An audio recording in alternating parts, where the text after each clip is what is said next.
strong heroines, evil cousins, history rewrites, and ethians? That's right, we are watching the 2024 rom-com series My Lady Jane with Emily Bader and Edward Blumel? Edward. Edward B. Edward B. Welcome to the Rom-Com Rescue Podcast, a brand new podcast where we bring the love and life lessons from your favorite rom-coms. I'm Kira Sabin. I'm a healthy dating educator, a certified coach, and a positive psychology practitioner. But more importantly, I spend my days teaching the skills and mindsets of dating. And I'm Dr. Isabelle Morley. I'm a licensed clinical psychologist and an EFT certified couples therapist, and I help couples have the happiest, healthiest relationship possible. Join us weekly as we break down the best love lessons from your favorite rom-coms so we can all get into the best relationships possible, because we believe that we create our own happily ever afters. Welcome, everybody. Welcome back to Rom-Com Rescue. We are here and a little goofy and crazy today, so get ready. But we are talking about the very, very fun rom-com series My Lady Jane. Definitely fills the Bridgerton gaps or things like that, but let's just get into this crazy series and start with first impressions. I'm going to be all over the board with this. Hadn't seen it, you described it, it's got magic, I'm in. We know that I'm a sucker for some fantasy stuff. I liked it a lot my first watch, but you know what? The ending gets too dark for me. It goes from love story to severed horse bits and beheadings, and I don't have a strong stomach for that kind of content, Kira. So it lost me. I got scared. That's okay. And you know what? Because it is really such a kind of fun and light and silly. But yeah, the ending does go dark because, of course, in real life, Lady Jane was beheaded. She actually was. I did learn for doing research for this that she was privately instead of publicly beheaded. What a gift. From Mary. That's Wow. The crazy part is the true stuff from this. But I am sure we'll get into it. Yeah, I watched this when it first came out. This is a vibe watch for me. Just even now that I've seen it like 2.5 times, it's pretty much still a vibe watch.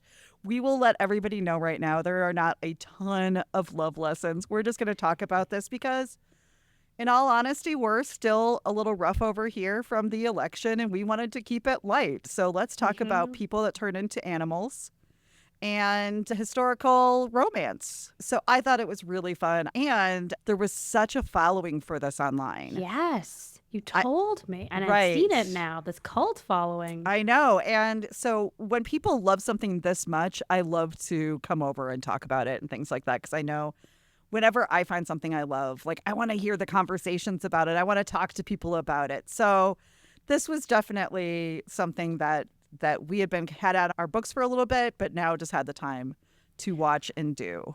Can I ask, and you probably don't know the answer. I don't know if you're in touch with the executives who make these decisions. I am, but yes. Okay, I assumed so. But yes. Why did they decide not to renew it? Because it seemed to have a big following, and there's a lot of potential with the storyline. What happened? I'm not sure, but it just came down to, it came out, I think, right before the Olympics and all of this other stuff, and maybe just didn't get the fast enough following. Yeah, because I think they canceled it after a week or two, which is ridiculous. And I will say, we'll just skip ahead because I think it's fascinating. So George R.R. Martin, who created Game of Thrones, famous author, he was a huge My Lady Jane fan. And he actually wrote a blog post on his personal blog about how bummed he is that they canceled it. Yeah, and signed the petition, as well as I have, too. And there are over 100,000 signatures on a petition to bring a season 2 of My Lady Jane. Wow. Can't George R.R. Martin just fund the whole thing? I feel like he probably could just do it. He doesn't need to sign a petition. He could just do it. I'll reach out since I think you should. I think since we're so connected, we have zero connections, everybody, just in case. Zero. But no, I think you should definitely call him and see what he can do. But yeah, it just shows lots of people loved this. And man, and they set it up for a great second season, although they'd really be pulling away from history in any way. to, because the Ethians didn't do that enough in the first season. But just that she officially died. Yeah. So they really would be making stuff up. But hey. Rough time to be a lady. It was a Even rough a queen. time to be Yeah. a princess, a queen, a everything for that matter. And I do want to just say that in case people watch this and didn't know this. So in this is ethians and verities, which are humans and shapeshifters. And then in real life, this is actually about Protestants and Catholics and how humongous of a controversy there was at that time. King Henry VIII had basically changed the Church of England. So he went from Catholicism to the Church of England so that he could get divorced. I don't know if you know that. As one does. As one does. So that's what you do when you're royalty. And then so that he could behead his many wives. And so Mary was actually a Catholic. There was this huge uprising. Edward brought in Lady Jane Grey because she was going to keep it Protestant. And Mary did come in. She was terrible. If you guys haven't read up in the history of this, Character stands true. Her character is pretty true. She was called Bloody Mary after she became queen, and she killed many Protestants. So that's actually real shit. But I did find this to be just fun and silly and a little bit light, and it was just clever. I love a good, clever narrator making funny jokes. Oh, yes. I just the love that narration shit. was fantastic, and the random times they would use modern slang. Yes, always landed so well, so great. It was so fun. I just remember watching the first 5 minutes and going, "Okay, I'm in." But I do know that we have a couple of questions that are related to that we like to ask each other. And you have one here for me, so. I do. Okay. So I was curious, if you could choose what animal you turned into if you were an Ethian, which one would you choose? I understand they don't get to choose, but if you could choose, and then I would also add, which animal would you want to be if you lived during that time? And which animal would you want to be now in this day and age? Because my answer would probably be different. True. So I would say back then a bird, because you're getting out of there really quick. So I just feel like if you're an Ethian and you're honestly scared for your life and existence, you want to be one of the animals who can get out of Dodge really quickly. A little bird. Yeah, a little bird, because that's harder to Turkey is not going to be as effective as. Probably not, but just something that could fly away. Plus flying. That would be awesome. I know. Right? Yeah. Flying. So Yeah. I think that would be my answer. And as a bird fan, I think you're probably supportive of it. I thought I would be a bird in modern day. Yeah, I think being a bird would be so amazing. But I thought for back in the day, I would be like a lion. I mean, that gets it done. It does get it done, because I'm imagining if they've captured me and I can transform and fight my way out, but the flying is a real perk. You're right. And I'm forgetting his name right now, but who is the bear? That's helpful. Archer, yeah. Yes, Archer. Or elephant. Oh my God, an elephant. Yeah, Step on because- everybody. Yeah, you got some power there. So I don't know about today. Today, I am such a lover of water. Like, I would probably want to be A fish. like a dolphin or Yeah. I don't know, something, because I love swimming and I love being in the water. So if I wasn't Dolphin. worried for my life, that's what I would be. Yeah, that's an important component, yes. So question, would you run away in history? So let's say history, hopefully not now, but would you run away Yeah. instead of marrying someone that you didn't like? Or would you do your daughterly duty? What do you think? What do you think Knowing you? would have been? Like, for me and for you, what do you think you would have done like in the 1500s? Here's what I would say for both of us. I think you would have run away. I think you're I right. think Kira, in any day and age, is going to say no. I'm going to do what I want. I think even back then, I think that I would marry the person. I don't have that kind of guts. In the end, I'll fall in line. I'll be pissy about it, but I'll do it. I'll be pissy and I'll write bad poetry about it, but I'll do it. That's right. Yeah. I'll emotionally punish you, but I'll do the thing. You know what? And here's the deal. I am very happy that you said that about me. And I will say that this is the person that I've become. I don't think that younger Kira would have went against her parents at all. You know, I think I would have understood. But also, women weren't fighting back because that's the way it had been for so long. Yeah. You just didn't want to die. So you did what you were told. Because that's true. Everybody was beheading everybody under the sun back then. Yeah. And Henry VIII was cruel. They actually called Mary, who was called, once again, Bloody Mary. Bloody Mary. Yeah. They actually said that she was respected because she wasn't as cruel as her father. And I was like, wow, let's raise the bar there, people. But so I think that's nice that you think I'm so brave and courageous. And I think Kira now, fuck yeah, I'd be like, I'm out. I'm going to go live in some village and I don't know. And do my thing, right? Exactly. But I'm glad you thought that. Yeah. I feel strongly about that for you. Thank you. I appreciate it. What are some of the love lessons? Let's just talk about best love lessons, worst love lessons. What just kind of came up? Obviously, when we talk about stuff like this, it's all time. Right. Mm-hmm. So first of all, it's at a time when women did not have rights. It's also, there was magic in this. So, we're not going to encourage anybody to go find a horse husband, things like that. So there's just going to be some limitations. But there's Are you still discriminating against horse husbands? He has no choice, Kira. He can't control it. You're so right, Isabelle. What's wrong with me? She takes it back. She withdraws that comment. I withdraw that comment, everybody. If you find a horse husband this is getting weird. So anyway, we just like to give the preface that we're going to pull the worst and best love lessons out of something that's historical and fantasy and everything else that we can. But I will just say, as I've said, we don't really know a ton of what the real Jane Grey was like. She was only crowned for 9 days. And then in fact, she's not in the list of royalties because she never had a coronation.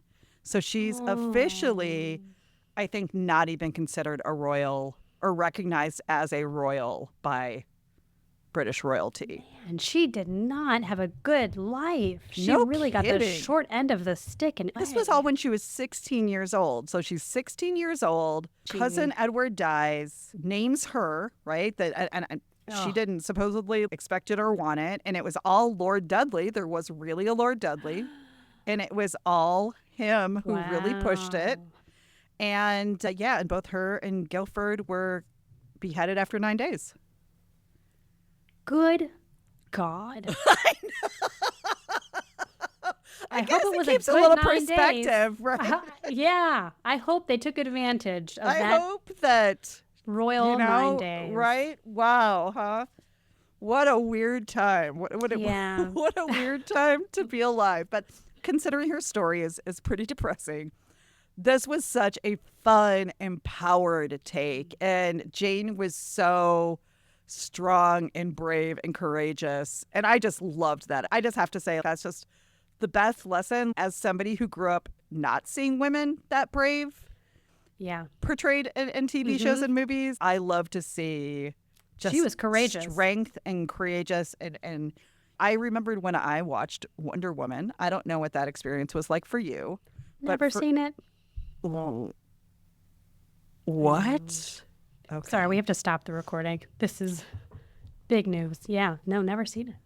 Okay. I don't know what to say to that, but I'm going to tell you that myself and at the time, other women who were my age, I cried through 2/3 of that movie, just silently, like just tears went down. I'm like, that's sobbing. There's movies that I've sobbed in. Kira. La La Land. But just, I had never seen a woman get to be that strong and courageous at that point, my 40-some years. And I had this emotional response and I was like, why am I crying right now? This is crazy. But I just talked to some of my friends afterwards and read stuff online and just, that was a really emotional response for a lot of, especially a little bit older women, because that's not something that's ever been shown before. So the fact that this is now becoming more and more common is beyond exciting to me. I want women to know that they are inherently strong and powerful, and things are not going to be handed to us. No, we're going to have to fucking fight for them, just like Jane did. So yeah. I think this is pretty timely. I like that. I totally agree. She was empowered. She was strong. I was impressed by her guts. She was just doing things left and right. And I was like, oh, I wouldn't have done that. Good for you. Good for you, Jane. Good for you. she spoke up for herself. She says no to marrying who she doesn't want to marry during a time when you couldn't do that. She really tried to forge her own path, even though she did not have a lot of possibilities. I also liked that she was portrayed as also an immature, naive young woman who's idealistic and not playing the game. And she wasn't raised to be in court and to have all of this background and manipulation. And so she's just very much a young woman doing her best to be strong, and it's going sideways and she's figuring it out. I think that you said this best is she's really naive and innocent. Yeah. And she really is. And it shows up not only with Guilford and their relationship, and her knowing nothing, because women were told nothing, that we see in all of this historical stuff. So right away, men were wiser, when men were knowledgeable. They knew more. Right. And that's, if you stay in the dark, then you don't know things and you have to lean on or ask for, So, yeah, she was really pretty innocent and naive to how the world works. And why didn't her mom teach her that? Her mom clearly knew how the world worked, was ready to play every game. Was it just so she could manipulate her daughters, that she didn't teach them how to be agents of change too? I don't know, because as you've pointed out here, her mother was like the worst, right? She's pretty similar to Penelope's mom, right? But just constantly demeaning and demoralizing, just looking out for herself. But I just also want to say, not like in a kind moment even, but just that's what trauma looks like, right? That's also what her mom had, probably zero support as a woman. I work with a ton of people, and so do you. I've heard from many of my single clients that they had a parent who maybe said from a very young age, you need to look out for yourself. You can't trust anybody. They were taken advantage of, or they were maybe hurt. And when we learn the world is scary, the person we become isn't very inviting and evolving and welcoming to relationships. I do like Anna Chancellor. She's been in a ton of stuff over the years, back to Four Weddings and a Funeral even. Duckface. I don't know if you remember that. She was Duckface. What an amazing movie. Right. What an amazing classic for sure. Classic for sure. But she's been around forever, and she's pretty funny in this. She is a survivor. That's what I would say about her mother. She was terrible to her children, very unhelpful, mildly abusive. But you also see she was a survivor. Like, who knows what happened? And I do remember this comment, and I'm not going to say it correctly, but I actually started to write it down, and then I didn't. But where she said in one of the later episodes, I raised you to be smart, but not... I'm trying to remember what the other word was. What was it? I know what you're talking about. Is this movies for women who don't remember things? Is that what this podcast is becoming? No, but she said something like, I made you smart, but I made you... weak?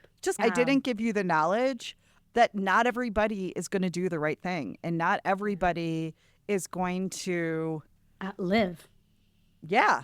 Right? For that matter. Yeah. And I think that's true. I think, unfortunately, that one of the best things that people can do for ourselves or for our kids is raise strong, brave, real kids. I think that in the past, for younger generations, when I was young, is we wanted to protect girls. We wanted them to not have to know the scary and terrible things that happen in life. But all it did was leave us vulnerable and underprepared. If you can't do that forever, then don't do it at all. If I could be shielded from the world's terribleness forever, then yeah, sign me up. I am A-okay with someone shielding me forever. And then bottle that, and we'll sell it and become billionaires, and we'll be doing this podcast from our own private island. But that doesn't exist. And I think that one of the things that we're learning right now for women is we have to prepare our daughters of what the world can be like. And because I'm still seeing people apologizing for their existence at my age, because that's what we were raised to do. I have a lot of feelings right now, everybody, but I stand by that statement. Yeah. Taking up space is okay. And Jane takes up space. She does it in stupid ways sometimes, but it's nice to see her be like very unapologetic about pushing her agenda forward and doing what she wants. She's just not very adept at it, we'll say. I think that's fair. And once again, she was 16. She was 16. Who were you at 16, Isabelle? Because I was ridiculous. Oh, I didn't know anything about how the world. I didn't know anything at all at 16. No, Can you I should not imagine? have been in charge at 16. Could you imagine being made queen of a country at 16 years old? No, but if I was, I can probably guarantee that I would have listened to everybody who told me what to do. I think I would have been like, out of my depth. Whatever you say, Mom. Probably. I don't know. Because you're she was 16. What are some other of the best or worst love lessons that you saw? To keep it on Jane, because she is great, I think she did a great job being open and flexible and changing her mind. She lived her life knowing very little of the world. She meets somebody who has a terrible reputation, right? Guilford is up all night, partying, sleeping with women, and she is willing to have her mind changed about him. And a lot of people, I don't know if you know this, Kira, aren't willing to change their mind. Shut up. I know. And I don't want to blow your mind right now with this information. Blowing it right now, but yes. Even with evidence, they have a hard time adjusting their perspective. So to see it was really refreshing. It sure was. Wow, we're hilarious, right? Everyone, we're fine. Don't worry.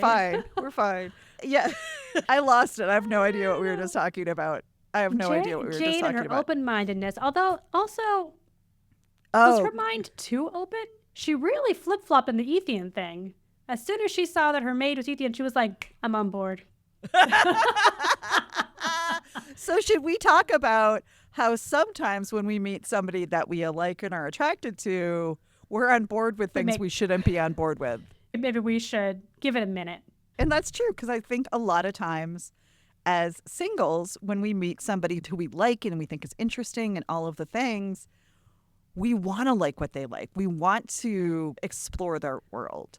But one of the things that can happen is we can really lose ourselves in that process. And I think it's really important to know and acknowledge that, because I think it's something that naturally comes with being interested in somebody. But it can also go too far. Yeah, where we just start taking on the qualities and mindsets and beliefs of our partner, especially when we are not so sure of our own beliefs systems before that.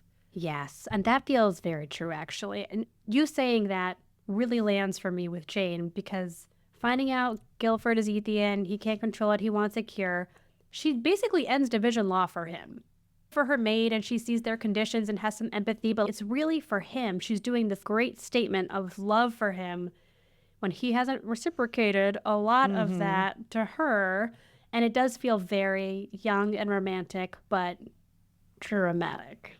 It does. As you and I both have mentioned, the vibe watch for this was a ton of fun. But as you peel things back, you're like, oh, that wasn't very good, right? That wasn't. And the thing is that at the end of the day, what we see in Guilford is that this guy is traumatized. He cannot, he is not in a place, and I think we could all learn from that. He is just not in a place to be in a relationship, because he is 100% concentrating, focused, self-focused, self-absorbed on him being Ethian and him trying to not be, and killing his mom and then trying not to be Ethian. And when you meet somebody who is so distracted by either their work or Ethianism. a passion project or whatever it is, but they have a hard time showing up to be with you because it's their sole focus, that can really affect a relationship. I think when we saw Guilford learn a little bit or let go of some of the Ethianism, he was able to show up for her more. But as much and as strong as Jane was in this, she was an idiot over Guilford. She just was. I know, she was. Watching it the second time, which was a couple months later, so it's still a little vibey watch, I'm not going to lie. She just got a little crush on him at the tavern when she first saw him and was exciting. And think about it, she probably has met 6 guys in her whole entire life, right? And most of them she's related to. Oh, God. Oh, no. But it's true. But he isn't really the partner that she deserves for how much she's fighting for him and everything else, because he is solely focused on just, himself. And I understand he thinks that I do too. He could be safer, but just the same. People notice, like, when somebody is this self-focused on maybe it's their parents, maybe it's an ex, maybe it's a whatever. It's really hard to start something positive and beautiful with them.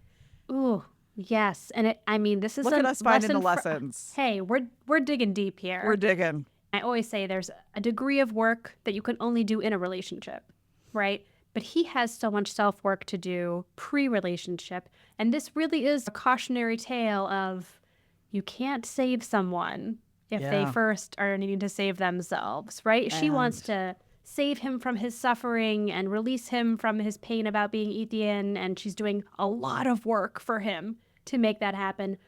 At the And expense what work of is her he life, doing for? What is her. he doing for her? So is he doing anything for her besides like near the end going, I'd like to see my wife one more time? He goes to the parties at night and then he'll offer some supportive comments, but he doesn't do anything real, right? I can't think of a time when he went out and advocated for her. He started to get engaged in the politics. He protected her. No, he's just trying to figure out how the heck to not be Ethian. And he wants to rock and roll and party all night and be a horse every day. What does he? Okay, this is me just being Is that a strict... Do you know that song? I want to rock and roll all night. Oh yeah, but not be and a horse every day. Every day. That was my gift to everyone and to you, Isabelle. Oh my God. Shit. You know what? All that I could think though, and this is really me being weird about my sleep schedule. When are they sleeping? She's awake all day like a normal person. She's awake all night with her horse.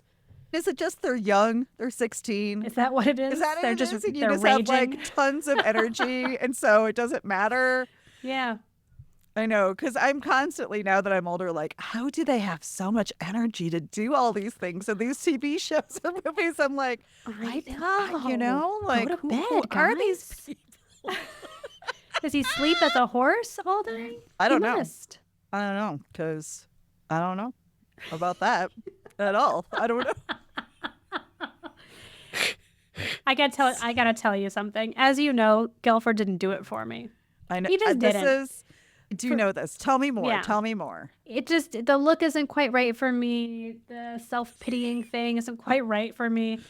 If it was Fitz, if Fitz was Guilford, I would have not a bad thing to say about this man. Really? I think he is so cute. Everything about him, his demeanor, his looks, everything. I was like, oh, if I could just take him, put him into Guilford's shoes, I'd forgive everything. So poor Edward Blumel, or Blumel, or however you say it. But so you're saying that if that actor who played Fitz played the character of Guilford, you probably would have been a little more pro Guilford. I would have been Jane. I would have saved that man. I would have risked my neck to end division laws. Oh my God, you're hilarious. Talking about it, I told you that I did not feel the same way. I was a little more bought into Guilford and the character and the actor. I watched him in Discovery of Witches, which had 3 seasons, and I liked his character on that. So it was a little more easy for me to buy into this.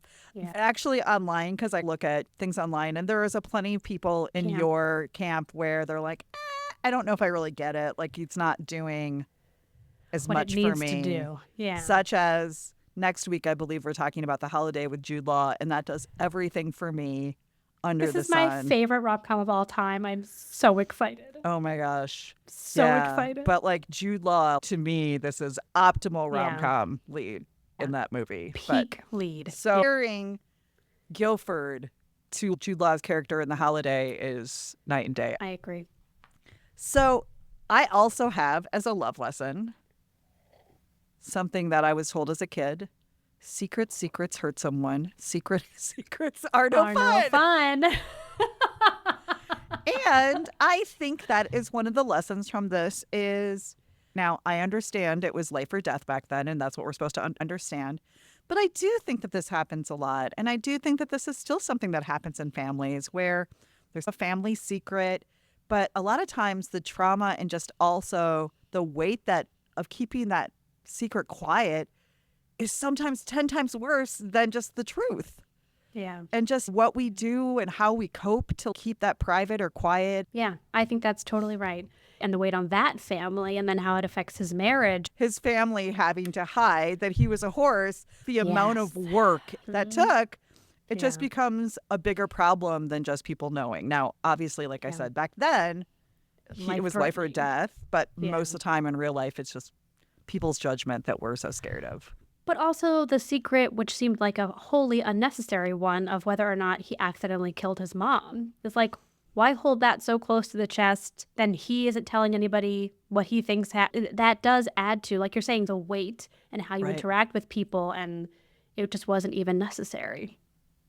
I think that we make a lot of choices for other people that aren't always our choice to make. Meaning, his dad just needs to sit down and have a conversation of, I don't know what you remember, but here is what happened that day, and we can talk it through. And just so that's how things become private and scary and secretive when we don't have those conversations. And they grow, right? They become worse over time. And then the more you don't say it, the more toxic, the more poisonous it is. Yeah, just say it, people. I did like that you wrote here that one of the better love lessons is being open to changing your mind about somebody. Something about our culture loves to be like, first impressions are everything. And if somebody doesn't blow you away and the first time that they meet you, they're like dirt. Like they're forever not your person. And I'm just like, people have bad days. The amount of research behind if you're having a good day, how much better that date's going to go versus if you're having a bad day, like what you're going to think about that person. There's so many things that help us decide if we like or attracted or whatever to somebody that are very malleable to what's going on in our life. So I think that was just a great reminder that the first time I met Danny, I 100 million % did not know that he was going to be my future husband. We made out by a dumpster. And for those of you who are new listeners, right behind a bowling alley in my hometown of 5,000, I didn't think I'd ever see him again. I was like, I need this. I want to make out with somebody. Let's do it. And whoop, here's my husband. We've moved to multiple countries. 10 years in, man. It's true, though. And it's funny because we have a real desire to advocate for change, for self-change, right? For self-growth, for never being stagnant. You can always improve. And then we don't give other people the chance to do that in our eyes. Yes. And if you want the chance to change how you're viewed and how you're perceived and your relationship with people, you've got to give them the same opportunity. And you can also say no at a certain point and end relationships and withdraw, right? But yeah, I think that openness is underrated right now. Agreed. And empathy and understanding and realization that everybody else out there is probably just as scared and nervous as you are. Struggling in our own ways. Oh, this is all in my book, Kira. Just you wait. I can't wait. I'm on the edge of my seat to read this book, everybody. I hope you are too. It's up next month for pre-order, doing cover designs right now, and it supports the idea that humans are messy. As you and I were talking about before this, the human experience is very hard. It's very messy. We do bad things happen, and just to give more grace to people than we do. And we see Jane give maybe too much grace to people, but it's nice to see. That's a little bit of her naivete, though, too, right? That she doesn't really know better. But I think the best way to be is to know who we are, know our beliefs, have our boundaries in place so that we can be open and kind and loving, but also pull ourselves back for people who aren't ready to be in our life or shouldn't be in our life. I think that when instead of just trying and then making quick judgments, I think that's the better way to hopefully be. So to exist. Yeah, I agree. Oh, how positive. Oh, I'm just a little Mary Sunshine today. Yeah, that you are. Better than Bloody Mary. Am I right? Oh, my God. I am not Mary Sunshine by any means. I've been crying for days, but I'm here today. You're Rainy Mary. Let's talk a little bit about what are some of our favorite characters and favorite moments. You have a really fantastic favorite moment here. Do you want to share that with everybody? Just to see how serious we're taking this week. Honestly, my favorite moment might be, I don't know if I can even say it. Do you want me to say it? Oh my God. When Jane's You're so mom... red right now. Please, everybody, I will put this up on YouTube this time, and please come see Isabelle's face. Honestly, if she had said blowjob, I think I could say it with less embarrassment. But it's like the clinical term part of it that really gets me. That Jane's mom says she's very good at playing the political game, and it's her second best skill. And her daughter asks what her best skill is, and she says, fellatio. Which back then was probably a pretty valuable skill. Very important skill. And I was like, good for you. I love that you're feeling good about that. Yeah, confidence, right? Yeah. I really loved that we get to find out that Jane basically was educated and trained with her cousin who became king. And so there's a moment where they're out and she takes a sword and she ends up fighting. And Guilford was like, holy shit. And it was just a really cool scene, and I just liked to see it. We went for female empowerment in two very different directions with our favorite moments. Well, who were some of our favorite characters? Fitz. If there had been more Fitz, that would have been a real... He's just so handsome. He's so cute, so funny. I know. It's so funny. Like, I had to go look who you meant. Like, I was like, oh, does she mean Edward's? He has friend? a small role. I know. And then I was like, oh, she does. Okay. Oh, okay. But besides him, I loved Lord Dudley. I gotta say, his fashion, a fun character. He really is. Earring, yeah, he's just a nice lightness throughout the whole thing. And I was going to say, I weirdly liked his brother, Guilford's brother, Stan. Yeah, I just thought he was such a ridiculous character, and how he was slightly obsessed with her mom, and it just, I don't know. I like sometimes lighter characters in these kind of situations. I will say this had a Knight's Tale vibe to me a little bit. Oh, yes. Right? So it had a lot of rock music, but they did do a Go-Go's classic B-side called This Town that I was very happy to hear because I used to play. Could you sing it for me so I know which one you're referring to? I can't, Could you just thank you. No. I believe I already sang on this podcast maybe once or twice. Yes, you did. So we're not going there again. But it's great. So as a childhood, very large Go-Go's fan, it was fun to hear. But let me fill you in on if there's any more. Yes, anything else that I haven't shared with you. So this is real. She was just 16 when she was pushed onto the English throne by her ambitious father-in-law, Lord Dudley. She reigned for only 9 days, and she was subsequently beheaded upon the order of vengeful Queen Mary, who took the throne from her. So she was 16 when she was killed. Guilford was about 18 or 19, they say. They were married like 9 days. So isn't that crazy? And there's actually a very famous painting of the execution of Lady Jane Grey. And it's an oil painting by Paul Delaroche, which I've actually heard of, completed in 1833, and it's now in the National Gallery in London. Is it the actual... She is getting prepared to be beheaded, basically. Can you tolerate watching that? For me, I have to fast forward. If there's anything about somebody being killed and knowing it's coming, I literally can't watch it. I think I listen to too much true crime because it doesn't bother me as much as maybe it should. Can you imagine being her and waiting and walking down to it? I just can't even fathom. It makes me feel sick. Can you imagine that we were still beheading people in this world until the 70s in France? The French and their guillotine. No? Well, I think they were still beheading people until the 70s. You know what? Actually, there's a Madeline book that I read to my daughter, and in it, one of the kids makes a guillotine, and it's really, they chop the chicken's head off. It's kind of dark stuff, and I was like, this is a kid's book. Jeez, Madeline. Yeah. I'm a vegetarian too, though. And I did wanted to say Mary was as terrible as they portray her. She was actually a very good singer, so in some ways she was very beloved and a very good speaker. But she was hardcore Catholic, and she killed over 300 Protestants being burned at the stake. Is that where the Bloody Mary from Candyman comes from?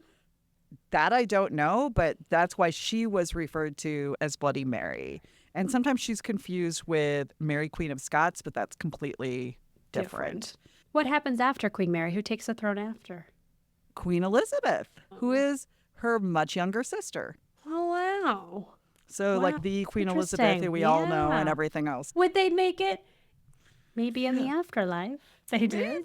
And so if we're supposed to believe maybe that they're a real couple, they both lived, this wasn't real history. Yeah. I think you're going to agree that I just said they just both have to grow the fuck up. Yeah. For that to even remotely happen. Plus, Yes. Guilford needs a shit ton of therapy to get over his mom trauma, Yes. his mama trauma. And I feel like I just made that up, and I know I didn't. And so to me, until those things happen, there's no, Who knows? you know. I know. Yeah, right. It's her first love. She doesn't know I anything know. about a relationship. She's very caught up in this. And what I thought is that until they're not in a crisis and they don't Right. depend on each other for survival, who knows what they have outside of that? Like, they would need to be outside of all the craziness to see if they even like each other or if they were just surviving with each other. And there's like a psychological conversation that I don't have the numbers for, but just we do connect with people who are going through trauma or in survival Yeah. situations, Yeah. but those are usually not good long-term relationships. Like with Yeah. Speed, Keanu Reeves, Sandra Bullock going through that, they end up Yes. together at the end. But Yeah. at the end of it, you don't actually know if they have anything in common whatsoever, Yes. if they want the same thing. So Yeah. we really buy into that idea that, oh my God, we survived this together. That probably means it's somehow meant to be, and Maybe really not exactly. Yeah. So what are our tacos? What are our ratings? I did overall 4, and I might even say 5, because I just thought this was such a fun watch. You loved it. Oh my God. I really did. I thought it was super fucking fun. The love lessons were low and not so great, so I gave them 2. But I really did enjoy this. I cannot believe the amount I know about English history and royalty now between Queen Charlotte, this more than I ever thought I would know, that's for sure. But I really just thought this was super fun. Yeah. And honestly, it was such a great escape one. Some of them are very Yes. real. Nobody Wants Us wasn't that much of an escape for me because it felt very real. Yes. This was Agreed. 100% escape. That's true. That is a really good point. So I overall gave it a 3. I did say it was a 4 originally, but the violence really brought it down for me.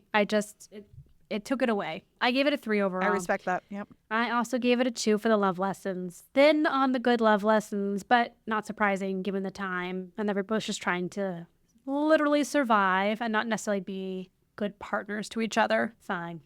Any You have positive takeaways? I was about to say, I didn't write one down, but you did. So let's go with yours. This feels very timely. Just that learn from Jane and the women who were absolutely oppressed for centuries, could not choose their partners, couldn't choose anything because all you were there to do was have children and have heirs. Keep fighting the good fights, my friends. Ladies, keep fighting the good fights, because we can learn from the centuries of women having 0 rights, and that's not true anymore. And we need to keep getting them and having them and saving them for our future. Love that. Save the rights. Don't save the horseman. I didn't even mention the horse dick once. I am so proud of you, honestly. I'll take that out. I think you should leave that in. That's what she said. Oh, my mom.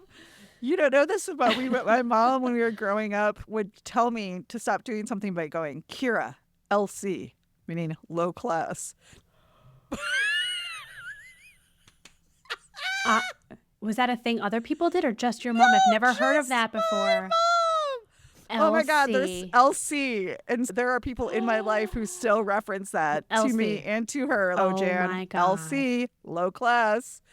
Please That's understand that my parents grew up in amazing. small town Midwest Wisconsin. The fact that we would ever be high class, they're teachers, is the most hilarious thing. Is that we were Oh my like God. maybe lower middle class because they were I teachers. kind of love that.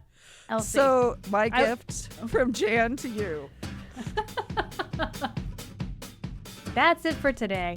If you liked this, subscribe or follow on Apple Podcasts, Spotify, or on your favorite podcast platform.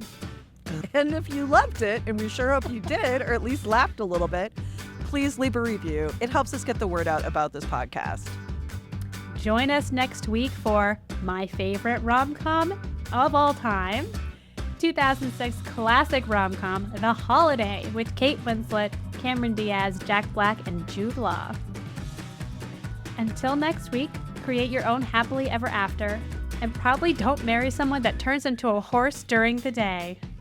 Wow, Kira. The one time I let you fill that out. It's a good message, though. So hard. I'm laughing because we don't always look at what the other person has written before we look at this. So just you reading that, slip that in there.